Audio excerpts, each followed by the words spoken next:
સમય પછી આજે તો ઢગલો પૈસા ગણી નાખ્યા. દોસ્તો, કહાની કંઈક એવી છે કે આપણે ટાંકીનું ચંતર કરવાનું છે એટલે મસ્તનું કેમિકલ નાખી દીધું માલમાં, માલ બનાવી દીધો ફિટ. કારણ કે ભવિષ્યમાં પાણી લીકેજ થાય તો લોકો પાછા તાનો મારે કે ફલાણા કારીગરે આવું કામ કર્યું. એટલે આપણે કામમાં કસસ રાખી નથી. અમે 12 વાગ્યા સુધી આટલા થર તો થઈ જ ગયા છે. આ બપોર પછીનું કામ એડવાન્સમાં છે એટલે માલ બનાવીને આપણે એડવાન્સ કરી નાખ્યો ને એટલામાં તો બપોરનો 1 વાગી ગયો એટલે મસ્ત રોટલો અને શાક ખાઈ લીધું ને આરામ કરવા બેસી ગયા પંખો ચાલુ કરીને. પછી સાંજ પડી ગઈ એટલે મજૂરો માટે રોકડા પૈસા ગણી લીધા. અને શું આપણે લીડર છે પાછા, એટલામાં તો રિક્ષા આવી ગઈ.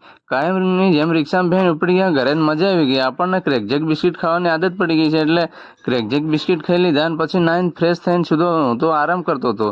અને મમ્મીને માજેમ ગોદડું સીવતા હતા કારણ કે દાડે આપણને ટાઈમ નથી મળતો કામે જતા રહીએ એટલે સાંજે આવું કામ કરવું પડે છે ગોદડું સીવવાનું. થોડી વાર આરામ કરી લીધો એટલામાં તો ખાવા બની ગયું ને મમ્મી ખાવા બેસી ગઈ.